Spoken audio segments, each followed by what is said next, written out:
अच्छा उठाओ उठाओ तनी से देख ली। तब अच्छा ना मानो अब तो करी छोटका लड़का के देखा करी देखो ले जा तनी लइकन भी ले जा। हाय देखी छोटका सूतता स्कूल जाए के टाइम हो गइल बाबा की सूत के नहीं खोजा के देख एकरा दूध पियावा। तब यही से कहते कि रौरे घरे चली आई और डेयरी में 2-3 किलो दूध बांध दे तो रोज आई तब पियत रहियो सब। तहार दूध काम नहीं खे करत।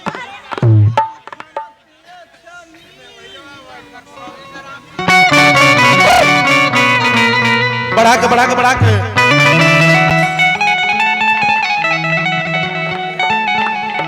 न तो हुरको मौगी जौन बिया।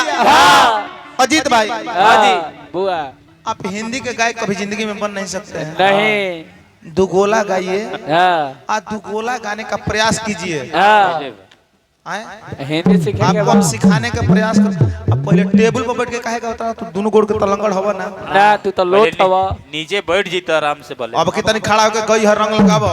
हाँ अच्छा रफी मोहम्मद है। रफी प्रणाम रफी जी। रफी जी देखिए ना रफी कुर्ता के ऊपर कुर्ता पहनत रहन। कुत्ता के ऊपर कुत्ता कुर्ता कुर्ता। देखिए ना रफी जी कुर्ता के ऊपर कुर्ता। हाँ आई तबला ला देखिए।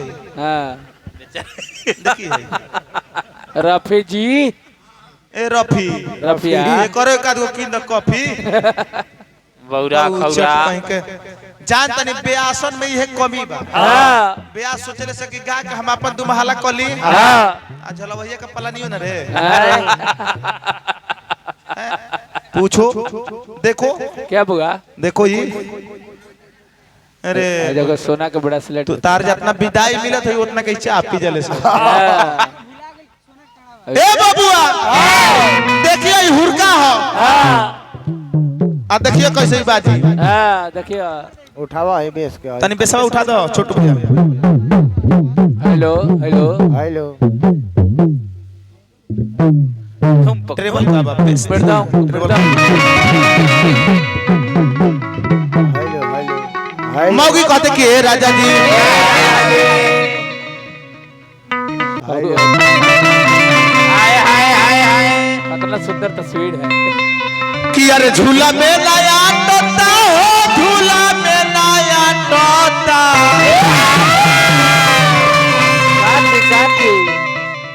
ए राजा जी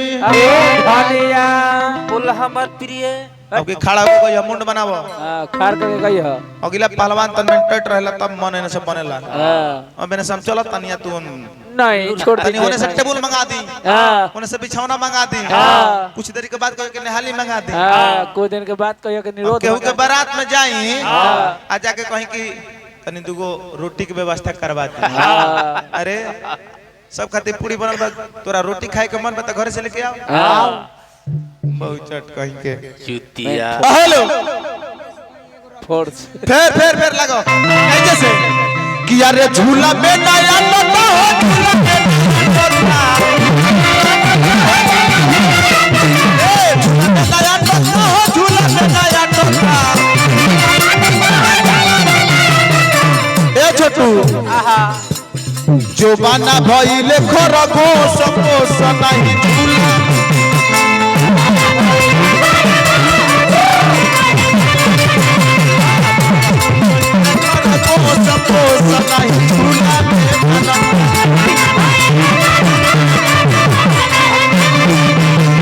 झूला में न मान जो झूला में न मानता।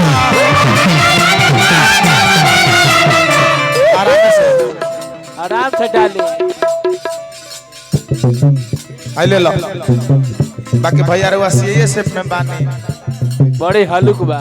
आ हाय 10 टकिया दे तनी ठीक नहीं खेला रहुआ महलूक लगता। अब राते रह गई बाप। सीआईएसएफ के जवान हमारे परमदानी है।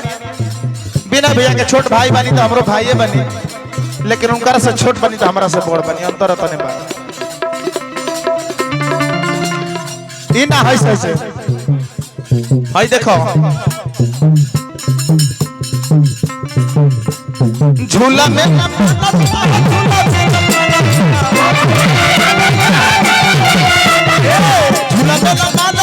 झूला में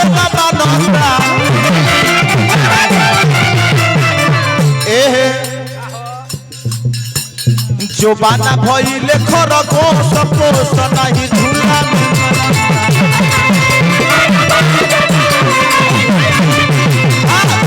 भइले खरगोश पोष नहीं झूला में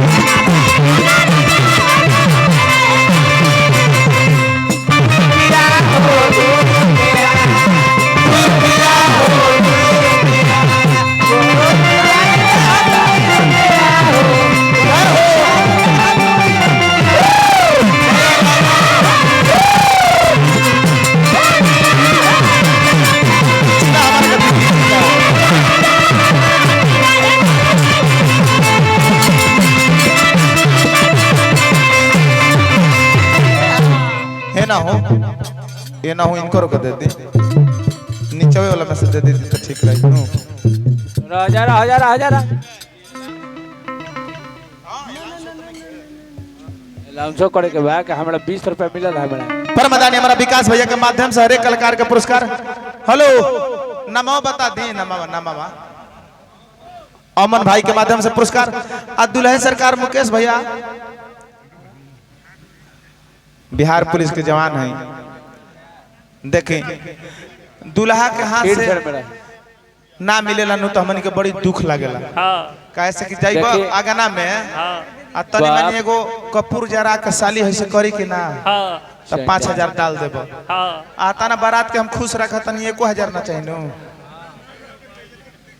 ले महाराज लेके एगो तारा के बात तो बताई आवा ना मुकेश भैया एक बार उठ के आवा तरवे चल लयदार परिवार से बारात आइल बा आई महाराज आ एगो बात तो बताई तारा के बढ़िया मुकेश भैया हां हमारो ज्यादा दूर शादी ना हो ना तारा घर के पीछे ही एकदम समझक बजरिया के ओकटी हां कोहाड़ा जननी जननी हमारा पर जौन बीतल बा उ बात कहो हां हम अपना बियाह में गए रही भैया अच्छा बात हमार सुनिया मुकेश भैया तोहरे खातिर कहत तनी हां आ घरे से लोग हमारा सिखा के विदा कइले रहे हां कि बबुआ जई है अगाना मेनू हां त अपना से बड़े आदमी के गोड़ लगी हो हां जय हो हमारा के खाली हमनी के आई मलकिनिया के नात बहुत अरुस में जतबा दुल्हा जी एकरो को दे दे कुछ ना एकरो को कुछ दे देखिए हमनियों को लइकन के ट्यूशन पढ़ावे के बा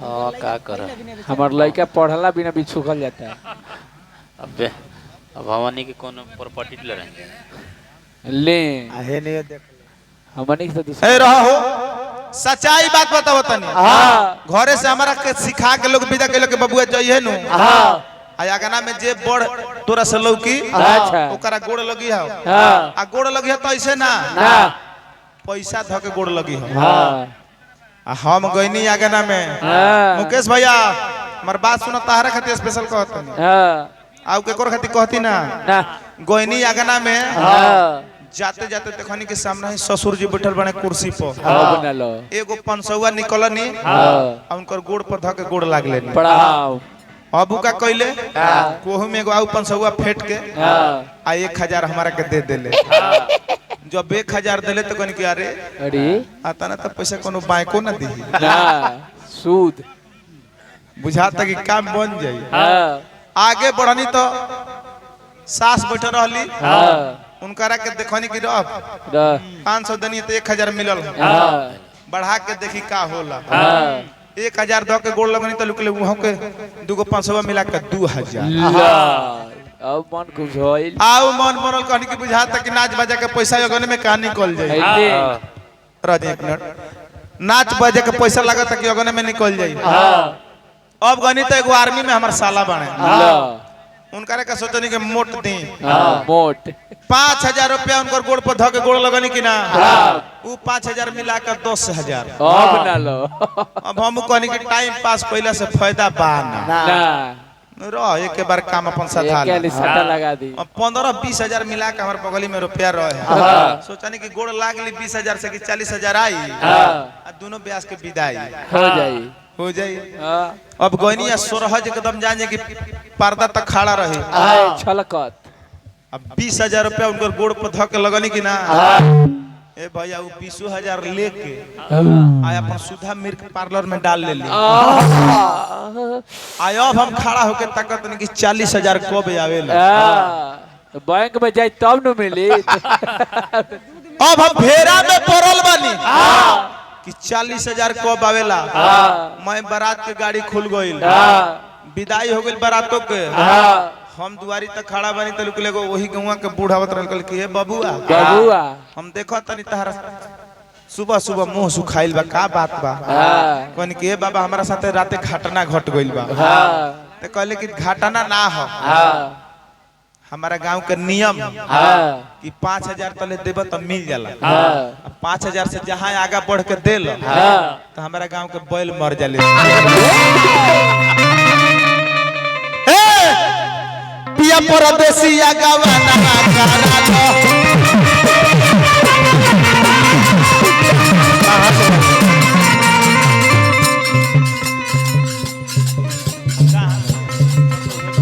राम 2 3 4 5 पिया परदेसी आगावाना काना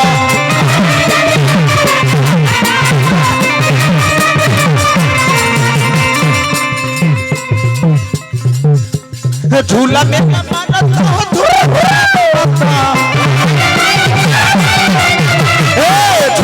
मानत हो झूला में मानत जो बना भाई के करबो सबो सलाही झूला में आवो अरे जो बना भाई के करबो सबो सलाही झूला में आवो